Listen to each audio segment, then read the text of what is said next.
கர்த்தருடைய பரிசுத்த நாமத்துக்கு மகிமை உண்டாவதாக.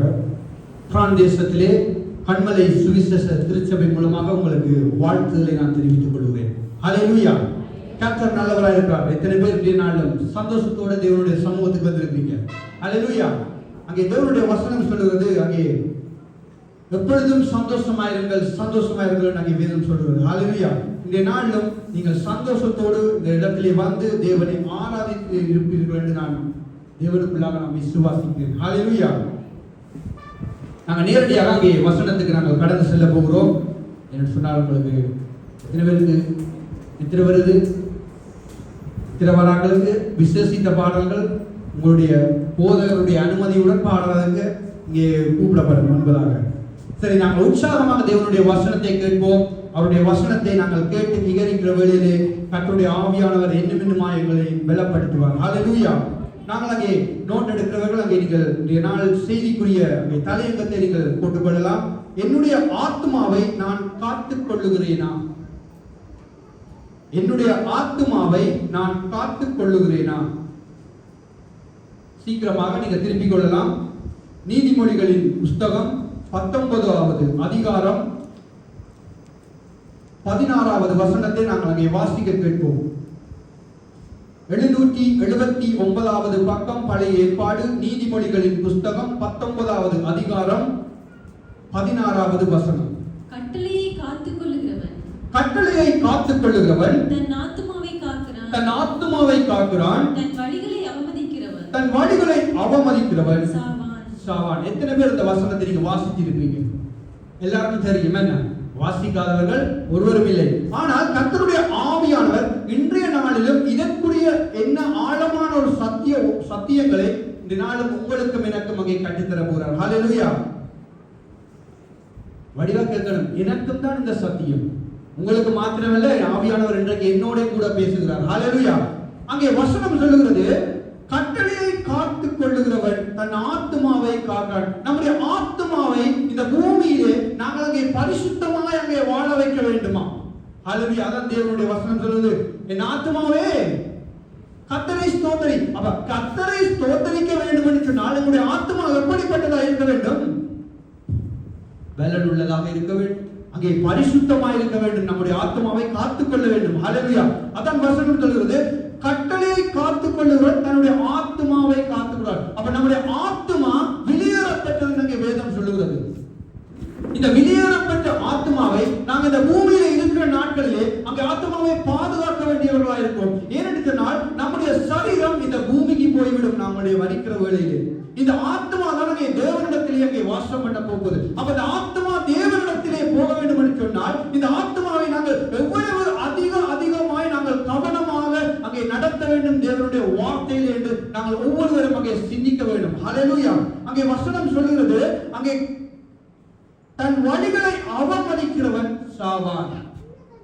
அப்ப தேவன் எங்களுக்கு இந்த புத்தகத்திலே இங்கே 66 புத்தகம் நமக்கு தந்திருக்கிறாரு. எல்லாத்திலையும் இங்கே கட்டளைகளாகத்தான் ஆண்டவர் கூடுதலாக பேசியிருக்கிறார். ஹல்லேலூயா.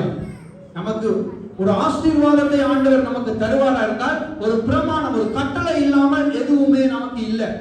நீ இதை செய்தால் நான் இதை செய்வேன் என்றுதான் ஆண்டவர் சொல்லுவார் ஒழிய, நீ ஒன்றுமே செய்ய தேவையில்லை, வந்து சபையில உட்கார்ந்துட்டு நீ போயிரு, ஆராதிக்க தேவையில்லை, பாட தேவையில்லை, துதிக்க தேவையில்லை, வசனத்தை மாத்திரம் நீ கேட்கவும் தேவையில்லை, காணிக்க கொடுக்க தேவையில்லை, தசமபாகம் கொடுக்க ஒன்றுமே தேவையில்லை, வந்துட்டு போயிரு, நான் உன்னை ஆசீர்வதித்து உயர்த்திடுவேன் ஆண்டவர் சொல்லியிருக்காரா? சொல்லல. அவர் சொல்லிங்க, ஒவ்வொரு கட்டளைகளையும் அவர் ஒவ்வொரு விஷயத்தையும் சொல்லி சொல்லி நீ இதை செய்தால் நான் இதை செய்வேன் என்றுதான் ஆண்டவர் சொல்லியிருக்கிறார். ஹல்லேலூயா. உங்களுடைய பிள்ளைகளை நீங்கள் வளர்க்கும் போது சிறு பிள்ளைகளுக்கு நீங்கள் அநேக தரம் சொல்லுவீங்க, குழப்படி செய்யாம இருந்தா நான் பின்னேரம் சாக்லேட் வாங்கி தருவேன், ஸ்கூலுக்கு நீ வெளிக்கிட்டு அழாம போயிட்டா நான் உனக்கு சாப்பாடு வேறு ஏதாவது வாங்கி தருவேன். அப்ப ஏதாவது சொல்லுறோம்ல, நீ இதை செய்தால் நான் இதை செய்வேன் என்று. அப்ப ஆண்டவர் நமக்கு ஒவ்வொரு காரியங்களும் சொல் கட்டளைகளாக நமக்கு நியமித்திருக்கார். நீ இதை செய்தால் தான் நான் இதை செய்வேன் என்று. அப்ப 66 புத்தகத்தில் இருக்கிற கட்டளையை நாங்கள் இன்றைய நாளில் பார்க்க முடியாது. ஒரு சில விஷயங்களை மாத்திரம் நாங்கள் தியானிக்க போகிறோம். ஹல்லேலூயா. அங்கே இந்த பூமியில் அங்கே 2 கட்டளைகளை அங்கே தேவன் வைக்கிறார். 2 கட்டளைகள் இங்கே இருக்கிறது. எப்படி என்று சொன்னால், ஒன்று தேவனுடைய கட்டளை, ஒன்று மனுஷனுடைய கட்டளை. நாம தேவனுடைய கட்டளைக்கு கீழ்ப்படிந்தால் அங்கே நம்முடைய ஆத்மா வெளியேறப்பட்டதாய் அங்கே வளர்ந்து கொண்டு வரும். அங்கே மனுஷனுடைய கட்டளைகளுக்கும் மனுஷனுடைய சொற்களுக்கும் நாங்கள் கீழ்ப்படிவோமா இருந்தால் நம்முடைய ஆத்மாவினுடைய வளர்ச்சி குன்றி போய்விடும். ஹல்லேலூயா. அப்ப அங்கே திரும்பிக் கொள்ளுங்க. ஆதியாகமம் புஸ்தகம்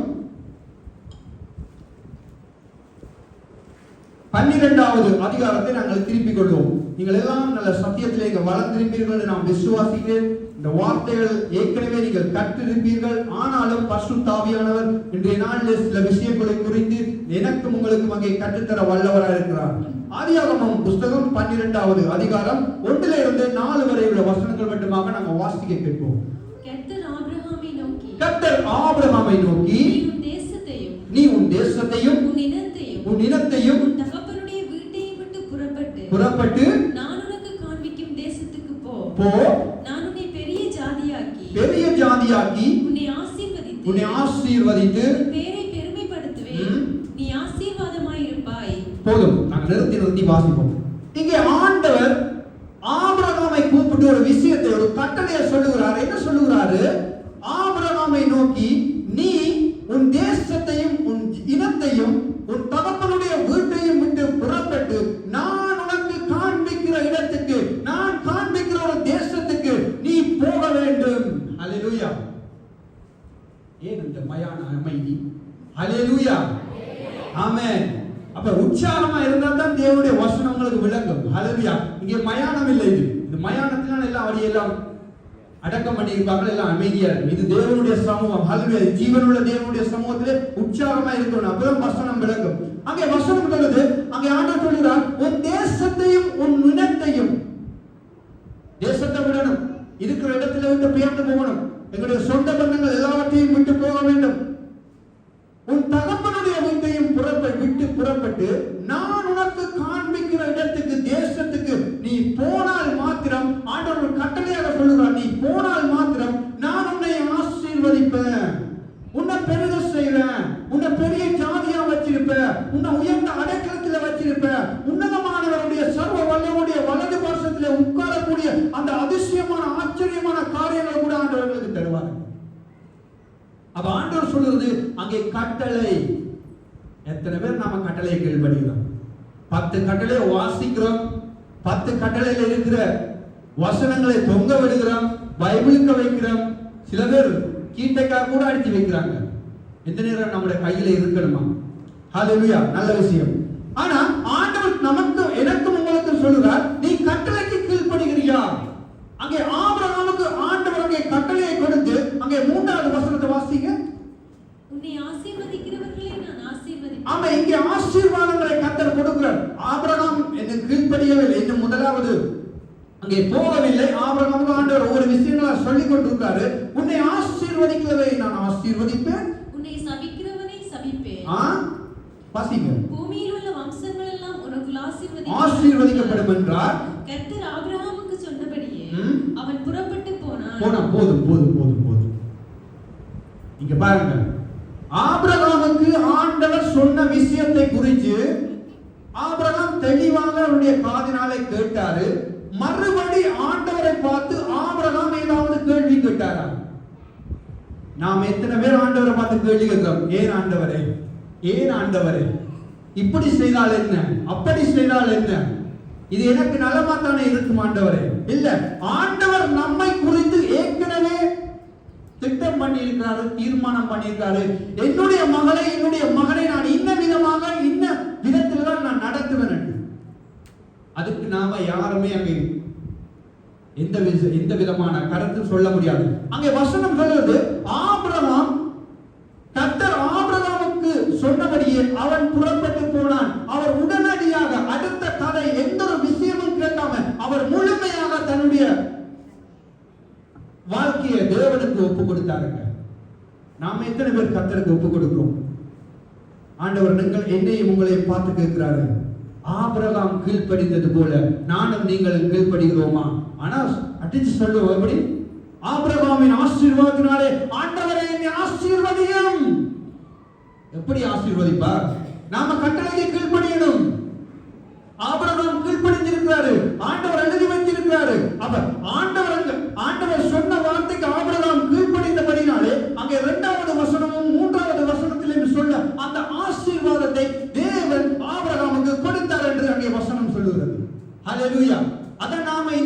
வேண்டும் சொல்லுகிறோம். ஆபிரகாமை ஆசீர்வதித்தீரே, என்னையும் ஆசீர்வதியும். ஆபிரகாமை பெருக செய்தீரே, என்னையும் பெருக செய்யும். எத்தனை பேர் ஜெபிக்கிறோம்? நாங்க எல்லாரும் ஜெபிக்கிறோம். சத்தத்தை காணல, ஜெபிக்கிறது இல்லை போல. காலையில ஜெபிக்கிறார்கள், ராத்திரியில ஜெபிக்கிறார்கள். அப்ப தேவனுடைய வசனத்தை கேட்டுக் கொண்டிருக்கிற நானும் நீங்களும் தேவனுடைய கட்டளைக்கு கீழ்ப்படிந்தால் மாத்திரமே தேவ சமூகத்துக்கு நாம போய் சேர முடியும். ஹல்லேலூயா. அங்கே ஆபிரகாமுக்கு சொன்ன விஷயத்தை குறித்து ஆபிரகாம் முழுமையாக எந்த ஒரு கேள்வியும் கேட்கல, யோசிக்க கூட இல்லை. உடனடியாக கீழ்ப்படிந்தது நிமித்தம் ஆபிரகாம் ஆசீர்வதிக்கப்பட்டார். ஹல்லேலூயா. ஆபிரகாம் உயர்ந்த அடைக்கலத்தை பெற்றார். அவன் நீதிமான் என்று அங்கே வேதம் சொல்லுகிறது. நாம நீதிமானா இருக்க வேண்டும் என்று சொன்னால் தேவனுடைய கட்டளைக்கு நாம கீழ்ப்படியவே வேண்டும். நமக்குள்ளே ஒரு விருப்பத்தை வைத்துக் கொண்டு, நமக்குள்ளே ஒரு ஆசையை வைத்துக் கொண்டு நாம தேவனிடத்துல போய் நிற்கிறோம். எப்படி? ஆண்டவரே, உங்களுடைய சித்தம் என்ன? நீங்கள் என்ன குறித்து வைத்திருக்கிறீங்க? ஏற்கனவே என்ன செய்யுது? ஏற்கனவே எங்களுக்குள்ளே ஒரு விருப்பம் கிடக்குது, எங்களுக்குள்ளே ஒரு சித்தம் கிடக்குது. இல்ல, ஆண்டவர் சொல்லுகிறார், நான் உன்னை உண்டாக்கி இருக்கிறேன், நான் உன்னை உருவாக்கி இருக்கிறேன், தாயின் கற்பத்திலே இருந்து உன்னை பிரித்தெடுத்திருக்கிறேன். ஹல்லேலூயா. உலக தோற்றம் முதலாய் அவர் உனக்காக அடிக்கப்பட்டு ரத்தம் சிந்தி, கடைசி துளி ரத்தம் சிந்தி உன்னை மீட்டெடுத்திருக்கிறார் அல்லவா?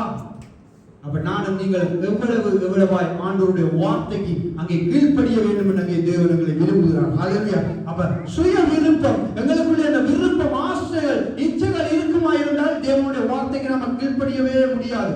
அங்கே இந்த ஆபிரகாமுக்குள்ளே எதுவுமே இல்லைங்க. எல்லாம் தேவன் தேவன் தேவன். நான் கர்த்தரை நோக்கி, இங்கெல்லாம் மனுஷனை நோக்கி தான் இருக்கிறது. என்னுடைய அம்மாவை நோக்கி, என்னுடைய அப்பாவை நோக்கி, என்னுடைய போதகரை நோக்கியும் பெருகுது. போதகர்மார்களுக்கே ஒரு குழு வச்சிருக்கிறாங்க. எப்படி? அதான் சொல்லுவாங்க, விலங்கல் எனக்கு எப்படி சொல்லுவது, விலங்கல் ஒரு பேன்ஸ் வச்சுக்கிறாங்க. என்னுடைய போதகருக்கு நான் பேன்ஸ். கர்த்தருக்கு யார்? நீ. ஆண்டவர் என்னை பார்த்து கேட்கிறார், நீ எப்படி இருக்கிறாய்? நீ என்னுடைய கட்டளைகளுக்கு கீழ்ப்படுகிறியா அல்லது சபையில இருக்கிறவர்களுக்கு முன்பாக நீ பெருமையாக வாழ வேண்டும் என்று என்னுடைய வார்த்தைக்கு அங்கே மற்றவர்கள் பார்க்கும்படியாய் கீழ்ப்படுகிறியா? ஆண்டவர் சொல்றார், எனக்கு முன்னிலே நீ கீழ்ப்படினும். ஆபிரகாம் அப்படித்தான் கீழ்ப்படிந்தார். ஹல்லேலூயா. திருப்பிக் கொள்வோம். நாங்கள் ஆதியாகமம் புஸ்தகம் 19வது அதிகாரத்தை திருப்பிக் கொள்வோம். 19வது அதிகாரம் 15வது வசனத்தை வாசிங்க. கிழக்கு வெளுக்கும் போது அந்த தூதர் லோத்தை நோக்கி, பட்டணத்திற்கு வரும் தண்டனையில் நீ அழியாதபடிக்கு எழுந்து உன் மனைவியையும் இங்கே இருக்கிற உன் 2 குமாரத்திகளையும் அழைத்துக் கொண்டு போ என்று சொல்லி அவனை துரிதப்படுத்தினார்கள். இங்க ஆபிரகாம் இங்கே தேசத்தை விட்டு, அங்கே தன்னுடைய இனத்தை விட்டு, எல்லாவற்றையும் விட்டு அங்கே கர்த்தர் காண்பிக்கிற தேசத்துக்கு போகும்போது இந்த லோத்துவும் கூட போனவருக்கு. இவர் போய் பிறகு ஒரு பிரச்சனையில, பிறகு தனியா போய் அங்கே வாழ்ந்து கொண்டிருக்கவில்லை. அவர் இருக்கிற இடத்திலே ஒரு பிரச்சனை வந்துட்டது. ஆண்டவர் அந்த இடத்தை அழிப்பதற்கு அங்கே சித்தம் கொண்டு விட்டார். ஆனால் அங்கே லோத்துவை மாத்திரம் அங்கே கர்த்தர் அங்கே மீட்டுக் கொள்ள வேண்டும் என்று நினைத்து அங்கே சொல்லுகிறார் ஆண்டவர், நீ அழியாதபடி எழுந்து உன் மனைவியையும் இங்கே இருக்கிற உன் 2 குமாரத்திகளையும் அழைத்துக் கொண்டு போ என்று சொல்லி அவனை துரிதப்படுத்தினார். அவன் லோத்துடைய வாழ்க்கையிலும் ஒரு பிரச்சனை வரும்போது ஆண்டவர் லோத்தை காப்பாற்ற நினைக்கிறார். ஏன்னு சொன்னால் லோத்து நல்லபடியா இருக்கிறார், ஆண்டவருடைய வார்த்தைக்கு கீழ்ப்படிந்து இருக்கிறார். ஆனாலும் அங்கே கீழ்ப்படிந்து இருக்கிற லோத்துவை அங்கே ஆண்டவர் அங்கே கூட்டிக் கொண்டு போக வேண்டும், அவனை தப்பித்துக் கொள்ள வேண்டும் என்று சொல்லி ஆண்டவர் அங்கே துரிதப்படுத்துகிற வேளையிலே அங்கே வசனம் சொல்லுகிறது, அவர்களை வெளியே கொண்டு போய் விட்ட பின்பு அவர் உன் ஜீவன் தப்ப ஓடிப்போ, பின்னிட்டு பாராதே, இந்த சமபூமியில் எங்கும் நில்லாதே, நீ அழிந்து போகாதபடி மலைக்கு ஓடிப்போ என்றார். அப்ப ஆண்டவர் என்ன சொல்றாரு? ஆபிரகாமுக்கு சொன்னது போல உன்னுடைய இனத்தையும் உன்னுடைய தேசத்தையும் எல்லாத்தையும் வந்து நான் காண்பிக்கிற தேசத்துக்கு ஆண்டவர் அங்கே போக சொல்லும் போது அங்கே ஆபிரகாம் எந்த ஒரு மறுப்பும் தெரிவிக்காமல் அந்த தேசத்துக்கு, ஆண்டவர் காட்டின தேசத்துக்கு போனாரு. இங்கே ஒரு பிரச்சனை லோத்துக்கு வரும்போது ஆண்டவர் சொல்றாரு, நீ என்ன மலைக்கு ஓடிப்போ. ஆண்டவர் ஒரு மலையை அங்கே லோத்துவுக்காக முன்குறித்து அங்கே ஸ்தாபித்து அந்த மலைக்கு ஓடிப்போ என்று சொல்லுகிற வேளையிலே லோத்து என்ன சொல்லுகிறாரு? வாசிங்க. 18வது வசனம். அதற்கு லோத்து போதும். இப்ப ஆபிரகாம் எந்த ஒரு விஷயமும் சொல்லல. இப்ப லோத்து கதை சொல்ல வலிக்கிறார் ஆண்டவருக்கு. நாம் எத்தனை பேர் ஆண்டவருக்கு கதை சொல்லுறோம்? ஹல்லேலூயா. அப்ப அங்கே லோத்து ஆண்டவருக்கு அங்கே கதை சொல்ல விரும்புகிறாரு. அதற்கு லோத்து அப்படி அல்ல ஆண்டவரே. எப்படி அல்ல? வாசிங்க அடுத்த வசனம். உமது கண்களில் உமது அடியேனுக்கு கிருபை கிடைத்ததே. என் பிராணனை காக்க தேவரீர் எனக்கு செய்த கிருபையை பெரிதாக விளங்க பண்ணினீர். மலைக்கு ஓடிப்போக என்னால் முடியாது. தீங்கு என்னை தொடரும். நான் மரித்து போவேன். போதும். இப்ப லோத்து என்ன சொல்றாரு? ஆண்டவரே அப்படி அல்ல, என்னால முடியாது ஆண்டவரே. நான் அந்த மலைக்கு ஓடி போவதற்குரிய பலன் எனக்கு இல்லை ஆண்டவரே. என்னால முடியாது. அந்த மலைக்கு என்னால ஏறி போக முடியாது என்று ஆண்டவருக்கு அங்கே பதில் கொடுக்கிறார். ஆண்டவருக்கு தெரியுமா தெரியாதா? லோத்துவால அந்த மலைக்கு ஏறி போக முடியுமா முடியாத ஆண்டவருக்கு தெரியுமா தெரியாதா? தெரியும். தெரிஞ்சபடியினால் தான் ஆண்டவர் ஏற்கனவே ஒரு மலையை முன்குறித்து அந்த மலைக்கு ஓடி போன்று அங்கே லோத்துக்கு சொல்லியிருக்காரு. திராணிக்கு மேலாக சோதிக்கப்பட ஒரு நாளும் ஆண்டவர் நம்மை விட மாட்டார். அப்ப லோத்து அந்த மலைக்கு ஓடி போவதற்குரிய திராணி இருந்தபடினால் தான் ஆண்டவர் அங்கே ஏற்கனவே முன்குறித்து அங்கே சொல்லுகிறார், நீ இந்த மலைக்கு ஓடி போ, ஜீவன் தப்ப.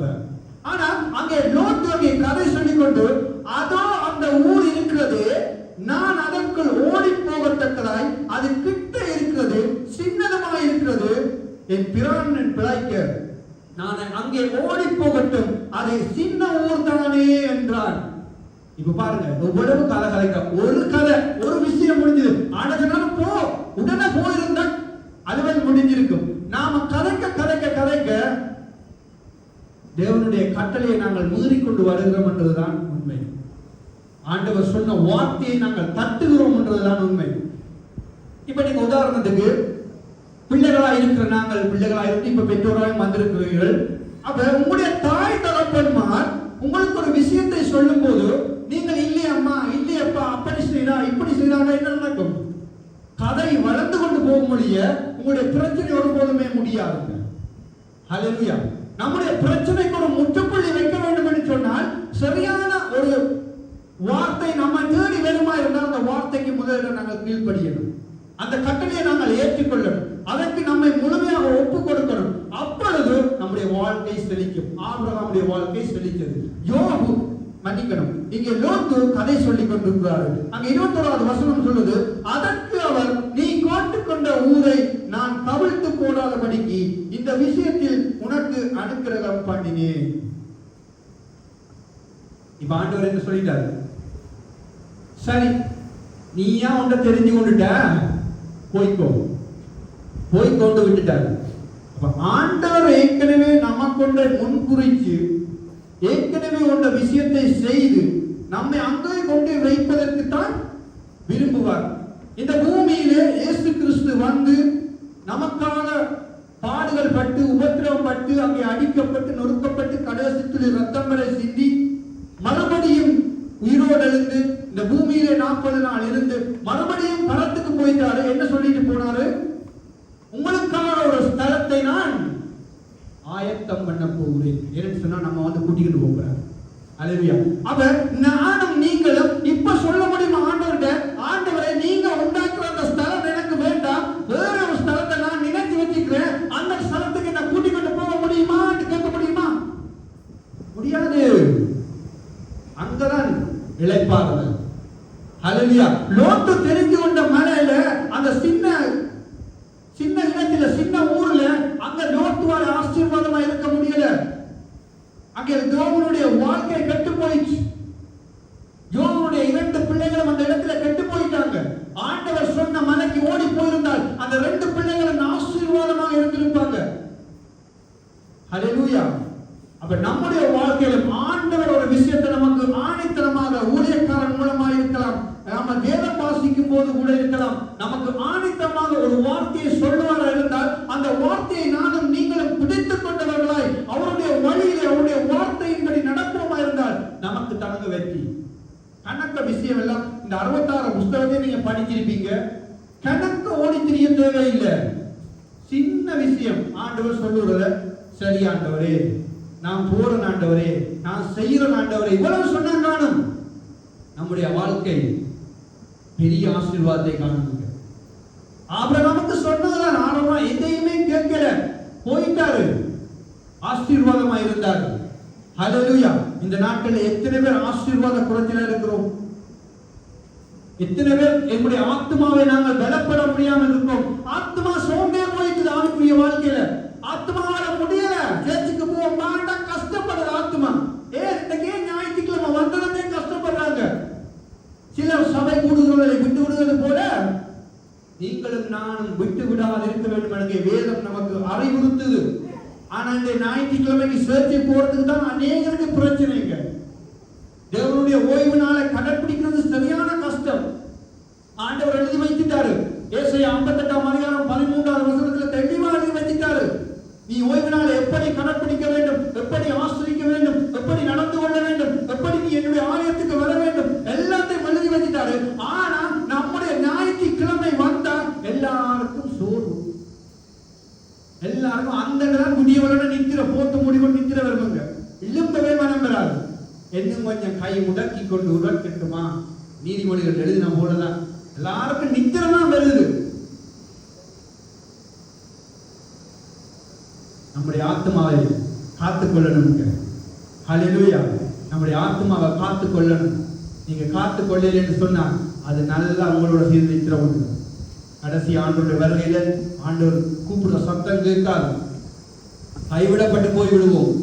ஆண்டவர் சொல்லுகிறாரு, நான் உனக்கென்று ஏற்படுத்தி வைத்திருக்கிற, உனக்கென்று ஆயத்தம் பண்ணி வைத்திருக்கிற அந்த ஸ்தலத்துக்கு நான் உன்னை கொண்டு போக விரும்புகிறேன் என்று ஆண்டவர் சொல்றார். அந்த இடத்துக்கு கொண்டு போக வேண்டும் என்றால் நம்முடைய ஆத்மா தேவனோடு இணைந்திருக்கணுங்க. மனுஷனோட அல்ல, பூமிக்குரிய காரியங்களோட அல்ல, நம்முடைய சுய விருப்பங்களோட அல்ல, தேவனோடு மாத்திரம் நம்முடைய ஆத்மா இணைந்து ஒட்டு உறவாடி கொண்டிருந்தால் மாத்திரமே அவருடைய வருகையிலே நானும் நீங்களும் தேவனுடைய ராஜ்யத்தை காண முடியும். அல்லேலூயா. அப்ப லோத்துடைய வாழ்க்கையில சின்ன விஷயம், கொஞ்சம் கஷ்டப்பட அந்த மலையில ஏறி இருந்தா ஆண்டவருக்கு தெரியும் ஒரு நாள் ஏற முடியும். ஆண்டவருக்கு தெரிஞ்சுதான் சொன்னார் ஒரு நாள் ஏற முடியும் என்று. நமக்கும் ஆண்டவர் இப்படித்தான் விஷயங்களை சொல்லுகிறாரு. எங்களால முடிகிற காரியத்தை, எங்களால செய்ய ஏழுமான காரியத்தை தான் ஆண்டவர்களுக்கு சொல்லுவார். செய்ய முடிய இயலாத காரியங்களை சொல்ல மாட்டார்கள். அல்லேலூயா. தேவனுடைய சமூகத்துக்கு வேலைக்கு வரீங்களா, வந்து இந்த 4 கதிரையை தூக்கி போடுறதுக்கு உங்களால் 7 மணி நேரம் செய்யுங்க. ஏண்டா அது 7 கொண்டு 7வது ஒரு நாள் வந்து ஒரு வருத்தத்தோட துன்பத்தோட அந்த பின்னுக்கு வந்து இருந்தாலும் சொல்லி இந்த 4 கதிரையை கூட்டி போட்டு போடுங்கன்னு சொல்லுவது நமக்கு முட்டாள்தனம். அப்படி யாருமே சொல்ல மாட்டாங்க. ஆனா ஏழுமான பிள்ளைகளை கூப்பிட்டு வாழைய பிள்ளைகளை வாங்கடா தம்பி இதை எடுத்து போடுவேன்னு சொல்வது இலகு. எக்ஸாம்பிளால முடியும். அதைத்தான் ஆண்டவர் சொல்லுகிறாரு, எங்களால எது முடியுமோ அதை செய்ய வைப்பார் ஆண்டவர். அதை நான் செய்ய மாட்டேன், எனக்கு அலுப்பா இருக்கு, எனக்கு ஏழாமை இருக்கு ஆண்டவர், என்னால போக முடியாது என்று சொல்லுவோமா இருந்தால் அவருடைய கட்டளையை நாங்கள் மீறுகிறோம், நம்முடைய ஆத்மாவை செலவினப்படுத்துகிறோம். அல்லேலூயா. திரும்பிக் கொள்வோம். நீதிமொழிகளின் புஸ்தகம்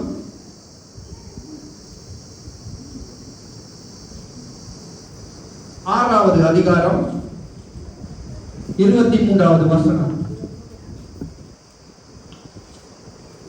கட்டளையே விளக்கு, வேதமே வெளிச்சம், போதக சிக்ஷையே ஜீவ வழி. ஆமென். ஹல்லேலூயா. கட்டளையே விளக்கு, வேதமே வெளிச்சம், போதக ரட்சியே ஜீவ வழி. அப்ப ஆண்டவர் என்னையும் உங்களையும் ஒரு ஜீவ வழிக்குள்ளே நடத்துவதற்கு தான் விரும்புகிறார். நம்முடைய ஆத்மா ஜீவனுடைய வழியை, ஜீவனுள்ள தேசத்துக்கு போகணும். அவர் நமக்கென்ற ஒரு வழியை காண்பித்து வைத்திருக்கிறார். இஸ்ரவேல் ஜனங்களை அழைத்துக் கொண்டு வந்து ஆண்டவர் வனாந்திரத்தில் வச்சிருக்கிறாரு. இன்னும் கொஞ்சம் தூரம் பயணிக்கணும். எங்க போகிறதுக்கு?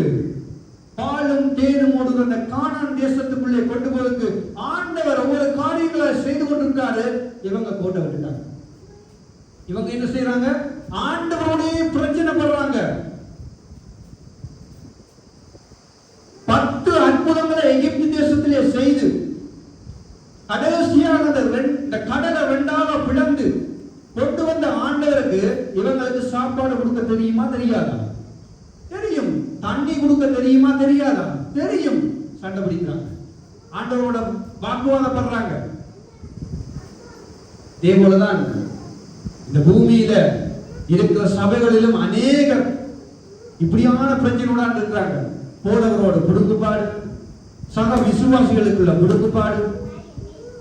ஏன்? தேவனுடைய கட்டளையை நாங்கள் சரியாக அறியவில்லை. தேவனுடைய கட்டளைகளுக்கு, வார்த்தைகளுக்கு நாம சரியாக நம்முடைய செவிகளை சாய்க்கவில்லை. அதனாலதான் சபைகளுக்குள்ளே பிரச்சனை, சபைகளுக்குள்ளே உடைவு, குடும்பங்களுக்குள்ளே உடைவு. தேவனுடைய வார்த்தையை நாம செவியாக பிடித்து வாழுவோமா இருந்தால் சபை ஒரு காலம் முடியாது. சபையில ஊழியக்காரர்களுக்குள்ள எந்த பிரச்சனையுமே வராது. ஏன் பிரச்சனை வருது? அவருடைய கட்டளையை மறந்து போனார்கள். ஆபிரகாம் தேவனுடைய கட்டளையை பிடித்துக் கொண்டார். இப்பொழுது இருக்கிற சபைகள், அநேக சபைகள்ல பிடித்துக் கொள்ளல. சில சபை பிடித்துக் கொண்டிருக்குது. வெளிப்படுத்தல் புத்தகத்திலே அங்கே 7 சபைகளை கர்த்தர் அங்கே எழுதி வைத்திருக்கிறார்.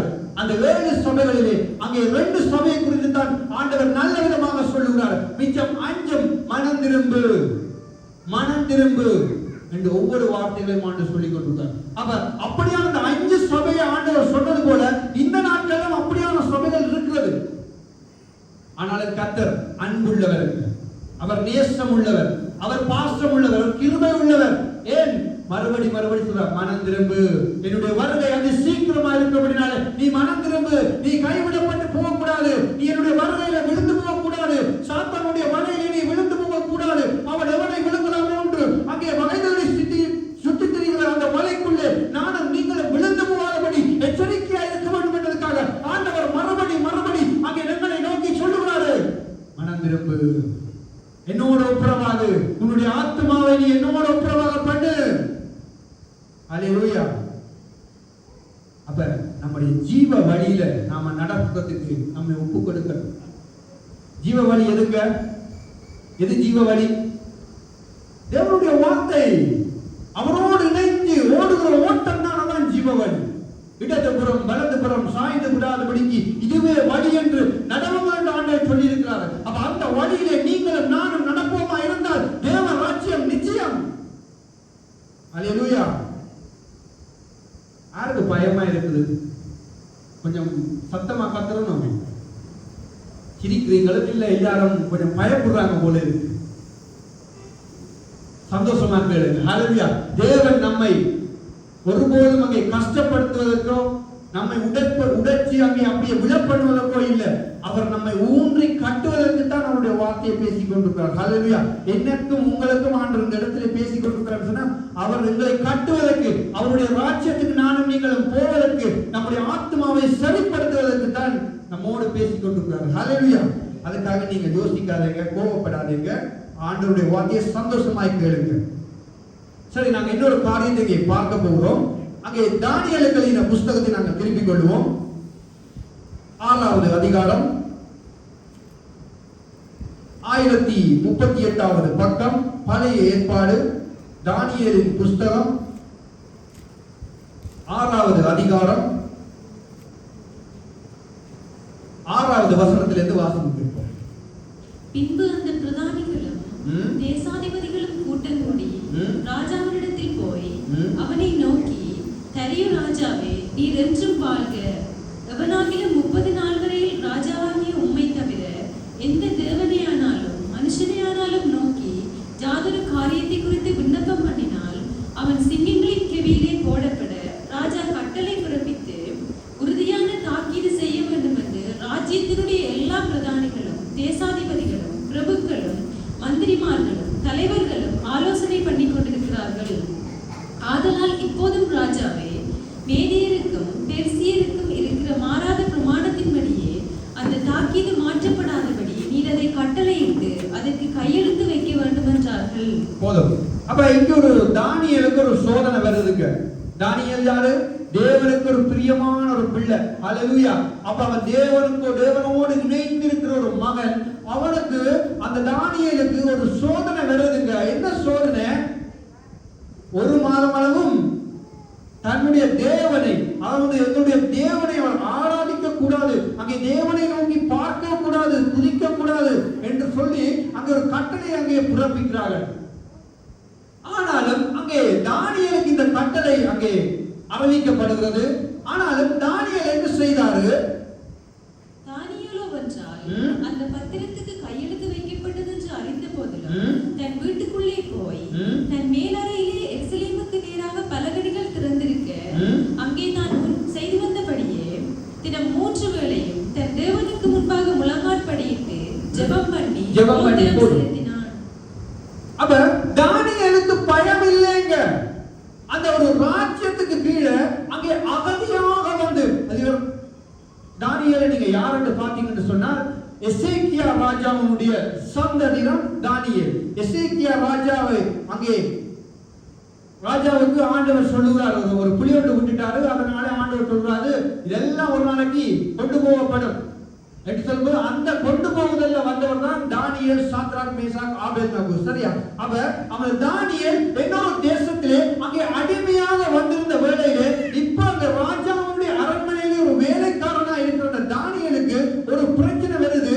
அங்கே தன்னுடைய தேவனை ஆராதிக்க கூடாது, தொழுது கொள்ள கூடாது என்ற ஒரு கட்டளையை அங்கே ராஜாவினாலே பிறப்பிக்கப்படுகிறது. ஆனாலும் தானியேல் என்ன செய்கிறாரு? தன்னுடைய வளமையாக தன்னுடைய ஒவ்வொரு நாளும் செய்கிற காரியத்தை அங்கே செய்கிறாரு. தானியேலோ என்றால் அந்த பத்திரத்துக்கு கையெழுத்து வைக்கப்பட்டது என்று அறிந்த போதிலும் தான் வீட்டுக்குள்ளே போய் தன் மேல் வீட்டறையிலே எருசலேமுக்கு நேராக பலகணிகள் திறந்திருக்க அங்கே தான் முன் செய்து வந்தபடியே தினமும் 3 வேளை தன் தேவனுக்கு முன்பாக முழங்கால் படியிட்டு ஜெபம் பண்ணி ஸ்தோத்திரம் செலுத்தினான். எத்தனை பேருக்கு இந்த தைரியம் பெறும்? எத்தனை பேருக்கு இந்த தைரியம் பெறும்? 2009ஆம் ஆண்டுக்கு முதல் இந்த யாழ்ப்பாண தேசத்துல பட்டணத்துல எவ்வளவோ பிரச்சனைகள் நடந்திருக்கு. கொஞ்சம் விசையினாலும் கொண்டு போயிடுவாங்க, பயம். ஆனா அப்படியான ஒரு சூழ்நிலை தான் இங்க இருக்குது. அல்லேலூயா. அப்படியான ஒரு சூழ்நிலை தான் அங்கே தானியேலுக்கு நேரிட்டு இருக்குது. ஆனாலும் தானியேல் எதை குறித்தும் யோசிக்கல. ஆண்டவர் தனக்கு சொன்ன கட்டளையின்படி அவர் தினம் 3 வேளை அங்கே பலகாணிகள் திறந்திருக்க எருசலேமுக்கு நேராக தன்னுடைய கைகளை ஏறெடுத்து அங்கே 3 வேளை ஜெபம் பண்ணினார், ஸ்தோத்திரம் செலுத்தினார். நாங்க எத்தனை பேர் நாங்கள் ஆண்டவருடைய கட்டளைக்கு முதலிடம் கொடுக்க போறோம்? இங்கே மனுஷனுடைய கட்டளையா தேவனுடைய கட்டளையா நாங்க வரும்போது தானியேல் தேவன் கொடுத்த கட்டளைக்கு தான் முதலிடம் கொடுத்தாரு. மனுஷ கட்டளைக்கு அங்கே முதலிடம் கொடுத்தாரு. தெரியும், நான் ஒரு அகதியாக வந்திருக்கிறேன் அந்த தேசத்துக்கு. ஒரு ராஜாவுக்கு கீழே ஒரு வேலைக்காரனா இருக்கிற இந்த தானியேலுக்கு பயம் இல்ல, வரலைங்க. முதலாவது தேவன். அதான் வசனம் சொல்கிறது, மத்தேயு சுவிசேஷம் 6:33. முதலாவது தேவனுடைய ராஜ்யத்தையும் நீதியையும் தேடுங்கள், இவைகள் எல்லாம் உங்களுக்கு கூட கொடுக்கப்படும். அப்ப அவர் முதலாவது தேவனுடைய ராஜ்யத்தையும் நீதியையும் அங்கே தேவனுடைய வார்த்தையின்படி தானியேல் தேடினாருக்கு. நாங்க தேடுறோமா? தேடுறது சரியான கஷ்டப்படுறோம். தேவனுடைய ரட்சிப்பை பெற்ற புதுசுல, ஞானஸ்தானம் எடுத்த புதுசுல ஓடின ஓட்டம் இப்ப குறைஞ்சிட்டு அநேகருக்கு முடியல. ஆரம்பத்துல தேவனுக்கு தசமம் கொடுக்கணுமா? கொடுப்போம். காணிக்க கொடுக்கணுமா? முதலிடமா கொடுத்தோம். இப்ப கணக்கு பார்க்கிறோம், முடியல. நான் கடந்த வருடங்கள்ல இலங்கை தேசத்துக்கு வரும்போது ஒரு போதவர் என்ன பார்த்து சொன்னாரு, ஒரு விஷயம் சொன்னாரு, தோமஸ், இப்ப இந்த ஜனங்கள் எல்லாம் எப்படி தெரியுமா காணிக்க தசமம் போடுறாங்க? முக்கியமா தசமத்துல தங்களுக்கு வருமானம் பேங்குக்கு சம்பளம் வரும், குறைஞ்ச ஒரு 40,000 வையுங்க. அவங்க கிரெடிட்ல, அதாவது லோன் எடுத்து பார்க்கணும், கிரெடிட்ல வந்து அவங்க சாமான் வாங்கியிருப்பாங்க, சோபா செட்டி வாங்கியிருப்பாங்க, ஃப்ரிட்ஜ் வாங்கியிருப்பாங்க, ஏசி வாங்கியிருப்பாங்க. அது எல்லாத்துக்கும் அங்கே பேங்க்ல இருந்து கழியும். பேங்க்ல இருந்து கழிஞ்சோடனே இங்க நிற்கும் ஒரு 10,000 ரூபாய் அங்க பேங்க்ல நிற்கும். 30,000 ரூபாய் கழிஞ்சிடும். இந்த 10,000 ரூபாயில தான் தேவனுக்கு தசமம் கொடுக்காங்களா? ஆண்டவருடைய கட்டளை நாங்கள் மீறுகிறோம், அவருடைய வார்த்தைக்கு விரோதமாய் செயல்படுகிறோம், நமக்கு ஆசீர்வாதமே வராது. நீங்க கேட்கலாம், என்ன இல்ல பிரதர், அவங்க நல்ல ஆசீர்வாதமா இருக்கிறாங்களே, ஆனா தசமம் கொடுக்கிறாங்க இல்ல, ஓய்வுனால கடைபிடிக்கிறாங்க இல்ல, தேவனுடைய சமூகத்துக்கு முதலிடம் கொடுக்கிறதே இல்ல, ஆனா அவங்க லட்சாதிபதியா இருக்கிறாங்களே, எப்படி?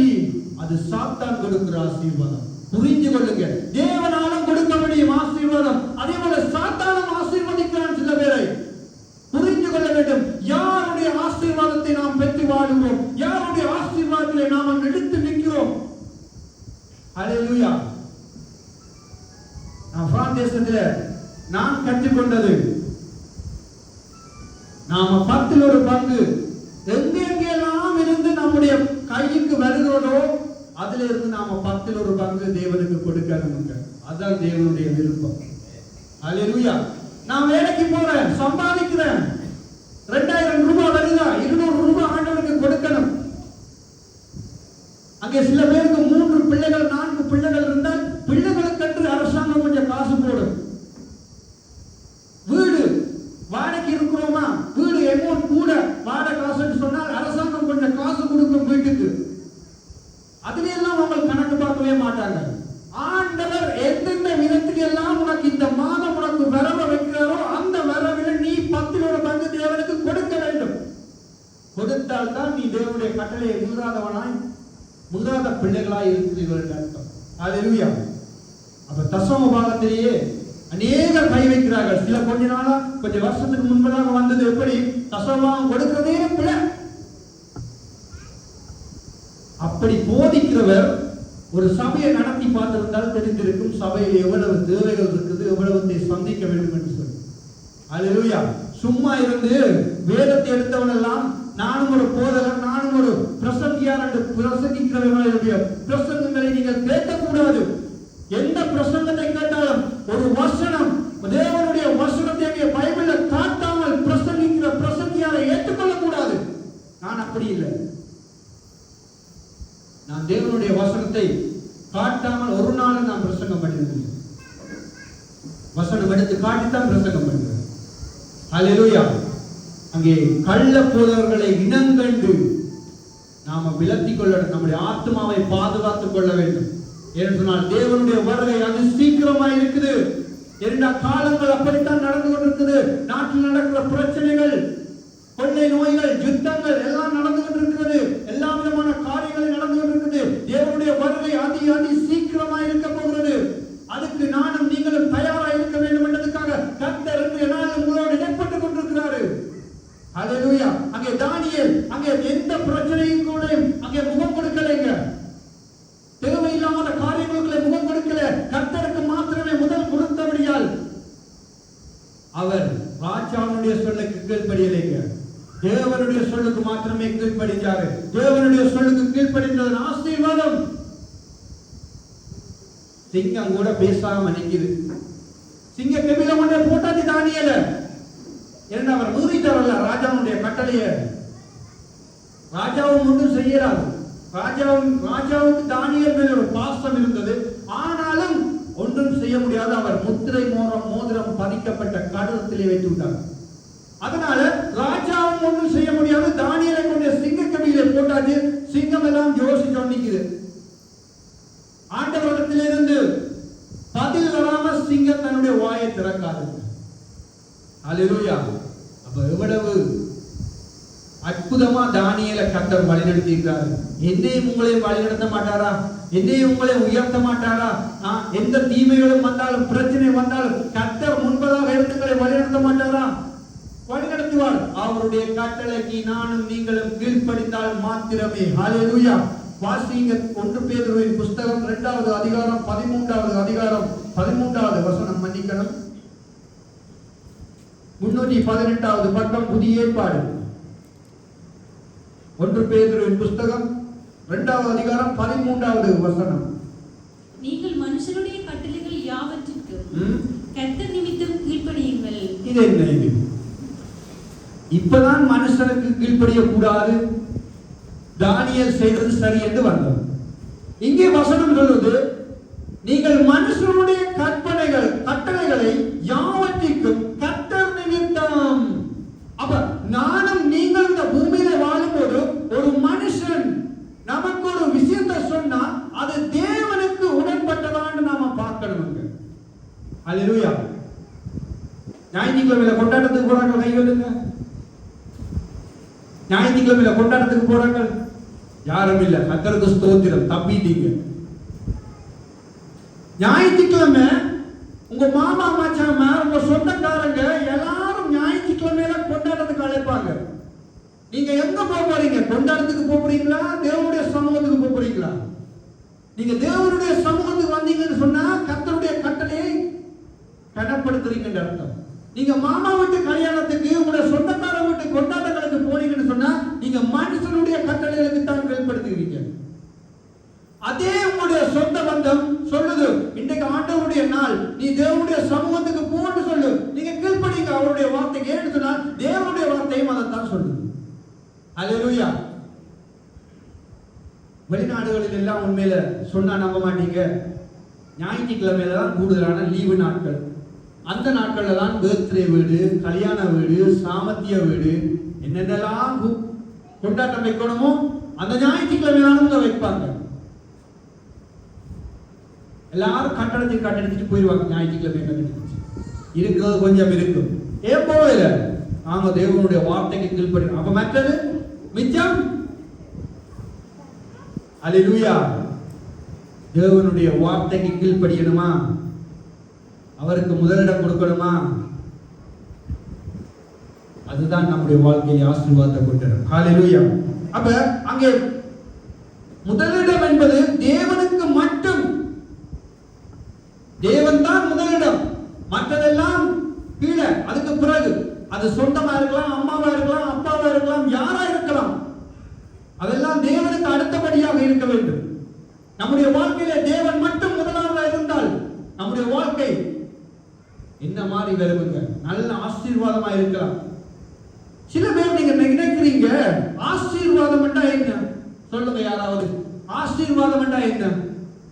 பெரிய காரு, 2 காரு, பெரிய வீடு, வளவு, பெரிய சொத்து பத்தோட இருக்கிறது ஆசீர்வாதம் நினைக்கிறீங்களா? அப்படி என்ன? நானும் இந்த இடத்துல ஒரு பிச்சைக்காரன் தான். நானும் உண்மையில சொன்ன வெளிநாட்டில் இருக்கிறேன், பிரான்சேசத்துல இருந்தாலும் நானும் ஒரு அளவான நடுத்தர குடும்பத்தில் நானும் இருக்கிறேன் என்றுதான் நான் சொல்ல முடியும் உலக பிரகாரமாக.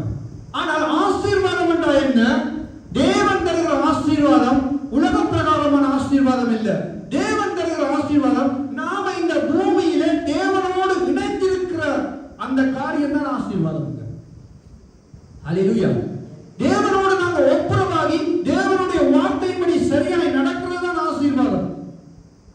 அதான் முதல்ல அங்கே வாசி பார்த்தோம்ல, மத்தேயு சுவிசேஷம் 6வது அதிகாரம் 33வது வசனத்துல, முதலாவது தேவனுடைய ராஜ்யத்தையும் நீதியையும் தேடுங்கள், அப்பொழுது இவைகள் எல்லாம் உங்களுக்கு தேவையான அத்தனையும் கொடுக்கப்படும். உங்களுக்கு சாப்பாடு வேணுமா? இருக்க இடம் வேணுமா? உடுக்க உடை வேணுமா? போக்குவரத்துக்கு தேவையான காரியங்கள் வேணுமா? அதெல்லாம் ஆண்டவர் கொடுப்பாரு. அதுல மாற்றுக்கருத்தே இல்லை. ஆனா முதலாவது தேவனுடைய ராஜ்யத்தையும் நீதியையும் தேடணும். அப்படி தேடினால்தான் நம்முடைய ஆசீர்வாதங்கள், தேவனுக்குள்ள ஆவிக்குரிய ஆசீர்வாதம் நம்முடைய இருதயத்தை நிரப்பணும். அல்லேலூயா. இதை விட்டுட்டு நாம பெரிய பெருசா ஒரு வீடு கட்டணும், பெருசா ஒரு கார் ஒன்று வாங்கணும், முன்னுக்கு ஸ்டைலா அப்படியே நிக்கணும், திரும்பி நிக்கணும், BMW. எல்லாரும் அதான் விரும்புறாங்க இல்லைங்க? சரி, இன்னொரு 2 வசனம் பார்த்து நாங்கள் முடிக்க போறோம். திருப்பிக் கொள்ளுங்க. எபிரேயர்களின் புஸ்தகம்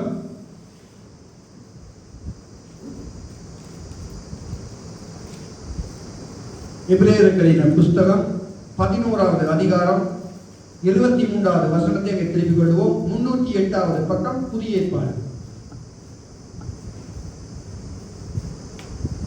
11:23. மோசே பிறந்தபோது அவனுடைய தாய் தகப்பன்மார் அவனை அளவுள்ள பிள்ளை என்று கண்டு விசுவாசத்தினாலே ராஜாவுடைய கட்டளைக்கு பயப்படாமல் அவனை 3 மாதம் ஒளித்து வைத்தார்கள். போதும். இங்க ஒரு சம்பவத்தை பாருங்க. மோசே பிறந்தபோது அவர் அளவுள்ளவன் என்றாங்க வேதம் சொல்றவன். அளவான ஒரு பிள்ளையா இருந்ததினாலே அங்கே ராஜாவுடைய கட்டளையின்படி அங்கே அவரை அந்த தேசத்துல வச்சிருக்க முடியாது.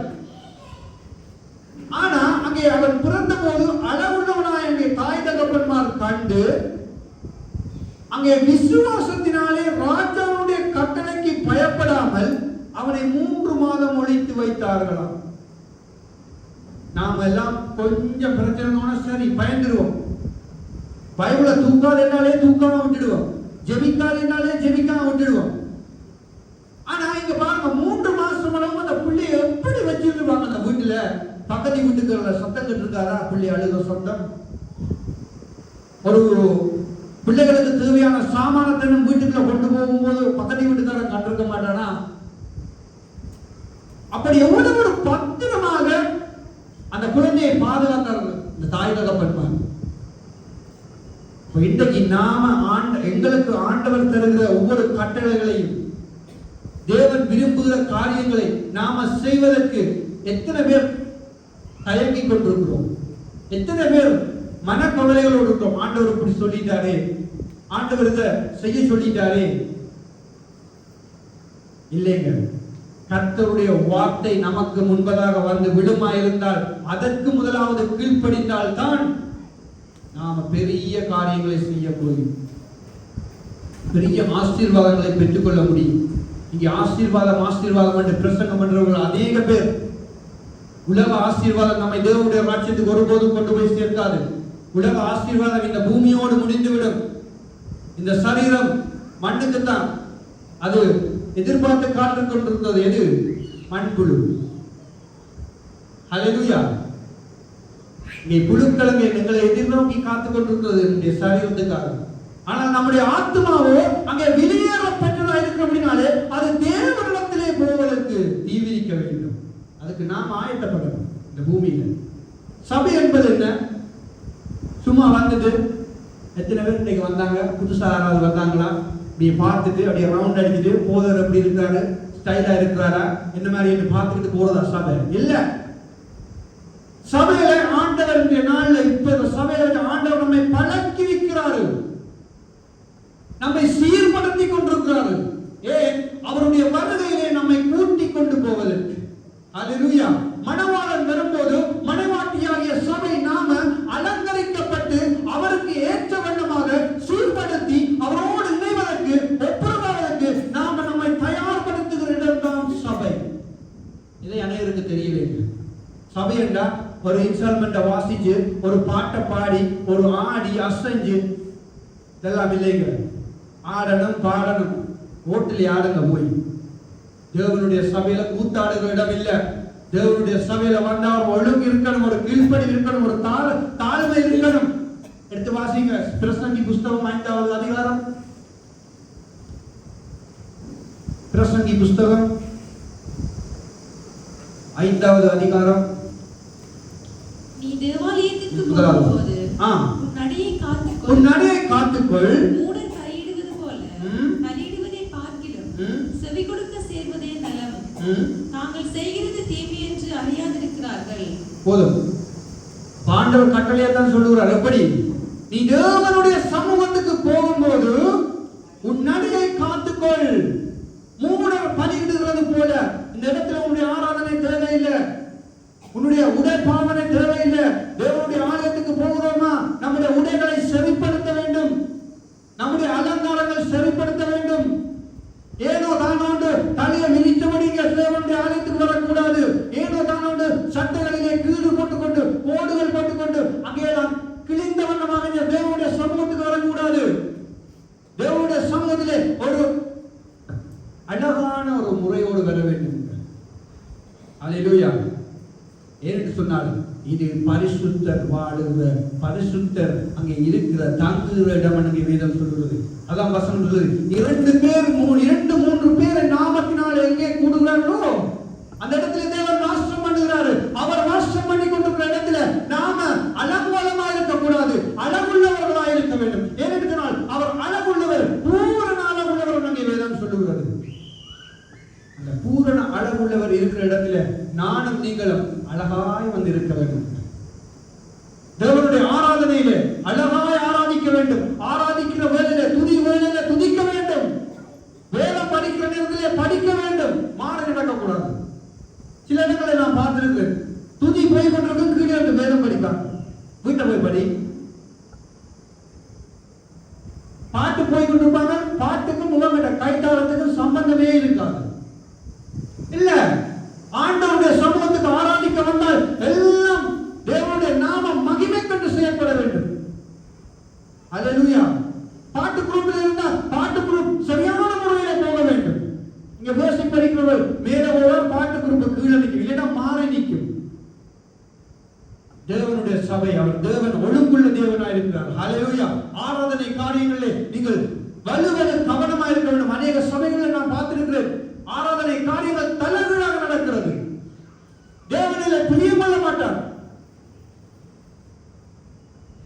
கர்த்தருடைய வார்த்தைக்கு செவி கொடுக்கிற மனுஷன் பாக்கியவான் என்று சொல்லுது. அங்கே கர்த்தருடைய வார்த்தைக்கு நீங்களும் நானும் செவி கொடுப்போமா இருந்தால் எல்லாம் நல்லபடியா தேவனுக்கு பிரியமானதாய் சிறப்பாய் நடக்கும் ஆராதனை காரியங்கள். அல்லேலூயா. யோவான் எழுதின புத்தகம் 1 யோவான் 3வது அதிகாரத்துக்கு திருப்பிக் கொள்வோம்.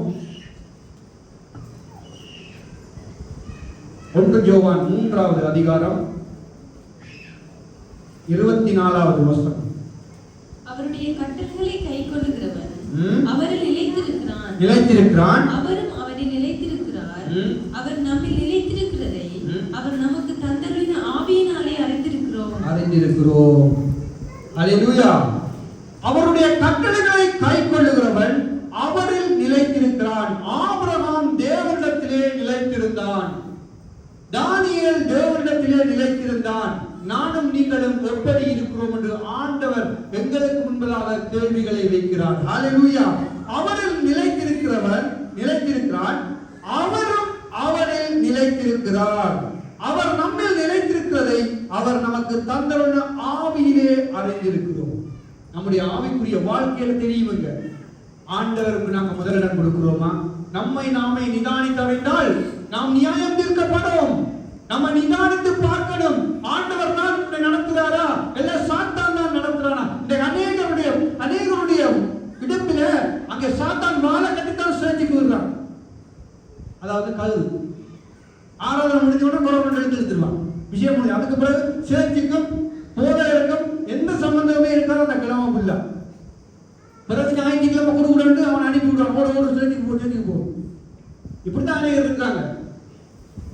இல்ல, ஆண்டவர் அவருடைய கட்டளைகளை கை கொள்ளுகிறவன் அவரில் நிலைத்திருக்கிறான். அவரில் நிலைத்திருந்தா எப்பொழுதும் நிலைத்திருப்பான். அல்லேலூயா. இடவிட்டு போறதல்ல ஆவிக்குரிய வாழ்க்கை. ஆவிக்குரிய வாழ்க்கை என்று சொல்வது கொஞ்சம் கஷ்டமாகவும் இருக்கும். ஆழமா நாங்கள் ஆண்டவர்கள் நேசம் வச்சோம்னு சொன்னா அது இலகுவாகவும் இருக்கும். அல்லேலூயா. புரிஞ்சு கொண்டா எனக்கும் உங்களுக்கும் ஆசீர்வாதம். அப்ப கர்த்தருடைய வார்த்தைக்கு நாங்கள் முதலிடம் கொடுப்போம். அவருடைய கட்டளைகளை நாங்கள் ஏற்றுக்கொண்டு அதன்படி நடப்போமா இருந்தால் நம்முடைய ஆவிக்குரிய வாழ்க்கை, நம்முடைய ஆத்மா அங்கே வளர்ந்து தேவனுடைய வருகையிலே அங்கே தேவனோடு இணைகிற ஒரு ஆசீர்வாதத்தை நானும் நீங்களும் பெற்றுக்கொள்ள முடியும். ஹல்லேலூயா. நாங்கள் எழுந்து நின்று எல்லாரும் கேட்ட வார்த்தைக்காக நன்றி செலுத்துவோமா? ஹல்லேலூயா. ஸ்தோத்திரம் ஆண்டவரே. பரிசுத்த தேவனே, உம்மை ஸ்துதிக்கிறோம் ஆண்டவரே.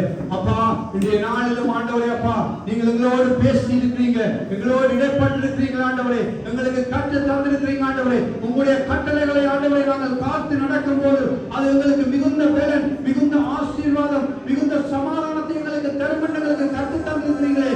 ஆமாண்டவரே. அப்பா, ஆபிரகாமுக்கு நீங்க கொடுத்த கட்டளை, ஆபிரகாம் எந்த மறப்பும் தெரிவிக்காமல் எந்த மறப்பும் பேச்சும் பேசாதபடிக்கு ஆண்டவரே அங்கே முழு மனதோடு அங்கே அதை ஒப்புக் கொடுத்து இங்க காண்பிக்கிற அந்த தேசத்துக்கு அந்த ஆபிரகாம் போனாரே, அந்த போனது நிமித்தம் ஆபிரகாமை நீங்கள் ஆசீர்வதித்து பெருக செய்தீங்களே, அவருடைய பெயரை பெருமைப்படுத்தினீங்களே. தானியேலுடைய வாழ்க்கையில் இருந்த ஆண்டவரே அப்பா சோகமான காரியங்கள் அங்கே ராஜாவினாலே வந்திருந்த அந்த சோகமான காரியத்துக்கு கூட தானியேல் பயப்படாமல் உங்களை நோக்கி அங்கே 3 வேளை அங்கே சொல்லார் என்று வேதத்திலே பார்க்கிறோமே. அதே போல ஆண்டவரே இன்றைய நாள் உங்களுடைய வார்த்தையை கேட்டுக்கிறோம் ஆண்டவரே. உங்களுடைய வார்த்தைக்கு நாங்கள் முதலிடம் கொடுக்கணும், உங்களுடைய வார்த்தையை நாங்கள் பிரியம் கொள்ளணும், உங்களுடைய கட்டளைக்கு நாங்கள் முதலிடம் கொடுக்கணும் ஆண்டவரே. உங்களோடு நாங்கள் இணையணும் ஆண்டவரே. ஒவ்வொரு வாய்களை திறந்து தேவனோடு நாங்கள் ஒப்புரவாவோம், தேவனோடு நாங்கள் இணைவோம், நம்முடைய ஆத்மாவை நாங்கள் பலப்படுத்துவோம், தேவனோடு நாங்கள் ஒப்புரவாகி அந்த வருகையில நாங்கள் அவருடைய சேரும்படிக்காய் நம்முடைய ஆத்மாவை நாங்கள் பலப்படுத்துகிறவர்களாக இருக்க வேண்டும் ஆண்டவரே. நம்முடைய ஆத்மா சோர்ந்து போகாதபடிக்கு ஆண்டவரே நம்முடைய ஆத்மாவை ஆண்டவரே தினம் நாங்கள் உற்சாகப்படுத்தி அனல் ஊட்டுகிறவர்களாக இருக்கணும் ஆண்டவரே. எங்களோடு என்னமா இடப்பட்டதுக்காய் நன்றி, எங்களோடு பேசினதுக்காய் நன்றி ஆண்டவரே. ஒவ்வொரு ஆத்மாவும் ஆண்டவரே வெளியேறப்பட்டது நாங்கள் வருஷம் நேரம் சொல்லுகிறதே, அந்த வெளியேறப்பட்ட ஆத்மா ஆண்டவரே, அந்த ஆத்மாவை நாங்கள் ஆண்டவரே எங்களுடைய கைகளினாலே நாங்கள் நொறுக்கி போடாதபடிக்கு, உடைத்து போடாதபடிக்கு ஆண்டவரே உங்களோடு நாங்கள் ரெண்டு விதமாய் கட்டப்படும்படிக்காய் ஆண்டவரே எங்களுக்கு உதவி செய்யுங்கள். நீங்க அன்புள்ள தெய்வம் ஆண்டவரே,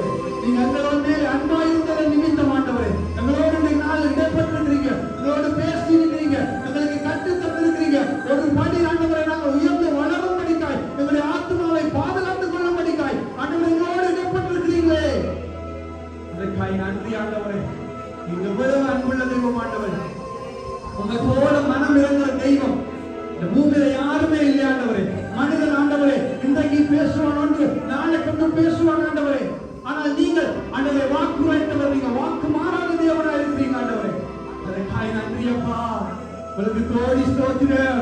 உங்கள் மேல மனம் இருக்கிற தெய்வமே, உங்களை உயர்த்துகிறோம் ஆண்டவரே, உங்களை மகிமைப்படுத்துகிறோம். ஹalleluya. உம்மை போல மனம் இறங்கும் தெய்வம் இல்லையே, உம்மை போல அன்பு கூறும் தெய்வம் இல்லையே, உம்மை போல மனம் இறங்கும் தெய்வம் இல்லையே, உம்மை போல அன்பு கூறும் தெய்வம் இல்லையே.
அவருடைய அன்பு பெரிதாக இருக்கிறது. ஹalleluya. அவர் நேற்று இன்றும் என்றும் மாறாத தேவனாய் உங்கள் மத்தியில் உலாவிக் கொண்டிருக்கிறார். அவரே நல்லவர், வல்லவர், போதுமானவர். ஹalleluya. ஹalleluya. ஸ்தோத்திரம் ஆண்டவரே. ஹalleluya, ஹalleluya, ஹalleluya. அன்புக்குரிய தெய்வத்தின் ஜனமே, ஒரு ஆசீர்வதிக்கப்பட்ட தேவ வார்த்தையை நாங்கள் இந்த காலையில் கேட்டிருக்கிறோம். ஆபிரகாம், லோத்து. ஆபிரகாம் தேவனுடைய வார்த்தைக்கு எந்த விதமான காரணங்களும் சொல்லாமல் 100க்கு 100 வீதம் கீழ்ப்படிந்தான். லோத்து தேவ சத்தத்தை கேட்ட பொழுது பல காரணங்களை சொல்லி தேவ கட்டளைக்கு விலகி போனான். தேவ வார்த்தைக்கு எந்த காரணமும் சொல்லாமல், ஆண்டவருடைய வார்த்தை எனக்கு முக்கியமானது, சத்தியம் எங்களை விடுதலையாகிறது, சத்தியம் எங்களை வாழ வைக்கிறது, சத்தியம் எனக்கு பலனாய் இருக்கிறது சொல்லி அன்புக்கு தெய்வத்தின் ஜனமே, பிறகு காலமெல்லாம் ஆண்டவருக்கு வார்த்தைக்கு நீங்கள் முக்கியத்துவம் கொடுத்து வாழுகிற பொழுது நிச்சயமாய் ஆபிரகாமுடைய ஆசீர்வாதம் கிறிஸ்து இயேசுவுக்குள்ளாய் இந்த வாழ்க்கையை பெரிதாக இருக்கிறது. பிள்ளைகளே, இந்த நாளை கூட சோர்ந்து போக வேண்டாம். கர்த்தர் உங்களை ஆசீர்வதிக்கிற தெய்வமாய் இருக்கிறார். அவருடைய சத்தத்துக்கு செவிசாய்த்து அவருடைய சத்தத்துக்கு நீங்கள் கீழ்ப்படிந்து வாழுகிற பொழுது ஜபியுடைய வாழ்க்கையிலே உலக சத்தத்துக்கு அல்ல, தேவ சத்தத்துக்கு ஜபியில் கீழ்ப்படிந்த பொழுது மரித்து போன மகளை உயிரோடு பெற்றுக் கொண்டாள். இந்த காலை நேரத்திலே ஆபிரகாமை போல தேவ வார்த்தைக்கு கீழ்ப்படியுங்கள், தேவ வார்த்தையில் தரித்திருங்கள், அவருடைய கட்டளைக்கு நிலைத்திருங்கள். நிச்சயமாய் நீங்களும் ஆபிரகாமுடைய ஆசீர்வாதத்துக்கு சொந்தக்காரராக இருக்கிறீங்க. நீங்கள் ஆபிரகாமுடைய சந்ததியாக இருக்கிறீங்க. நீங்கள் ஆபிரகாமுடைய சந்ததியாக இருக்கிறீங்க. கலாத்தியில் சொல்லப்படுகிற காரணமாய் நீங்கள் ஆபிரகாமுடைய சந்ததியாக இருக்கிறீங்க. அவருடைய வாக்குத்தத்தத்துக்கு சுதந்திரவாதிகளாக இருக்கிறீங்க. சோர்ந்து போக வேண்டாம். இந்த காலையில கூட எப்பொழுதும் உங்களுடைய வாழ்க்கையில எப்பொழுதும் எல்லா நேரத்திலும் தேவ வார்த்தைக்கு முக்கியத்துவம் கொடுத்து இந்த வார்த்தைக்கு கீழ்ப்படிந்து வாழுங்கள். நிச்சயமாய் கர்த்தர் பெரிய காரியங்களை செய்வாராக. ஸ்தோத்திரம் பிதாவே, ஸ்தோத்திரம், ஸ்தோத்திரம், ஸ்தோத்திரம், ஸ்தோத்திரம். கேட்ட வார்த்தைக்காக நன்றி செலுத்துவோம். கேட்ட வார்த்தைக்காக நன்றி செலுத்துவோம். யாருடைய கட்டளைக்கு கீழ்ப்படிய போகிறோம்? யாருடைய வார்த்தைக்கு நாங்கள் முக்கியத்துவம் கொடுத்து வாழ போகிறோம்? காலம் சமீபத்திருக்கிறது பிள்ளைகளே. நாளை கூட ஆபிரகாமை போல, லோத்துவை போல அல்ல, ஆபிரகாமை போல தேவனுடைய சத்தத்துக்கு மாத்திரம் கீழ்ப்படிந்து நாங்கள் வாழ்வதற்கு எங்களை அர்ப்பணிப்போம். எங்களுக்கு அப்பொழுது அவர் பேரை பெருமைப்படுத்துவார், உன்னை பெரிய யாதியாக்குவார், அவருடைய ஆசீர்வாதமாய் வாழ வைப்பார். நீ அநேகருக்கு ஆசீர்வாதமாய் இருப்பாய். நம்பிக்கையோடு கூட எங்கள் மத்தியிலான செல்வ மலராக்கா நாளை கூட ஜெபத்தோடு கூட இந்த ஆராதனை முடித்துக் கொள்வார். இவர் ஜெபத்திலே இணைந்து காணப்படுவோமாக.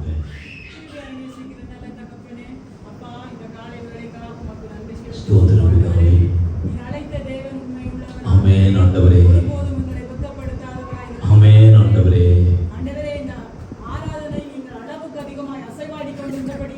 ஸ்தோத்திரம்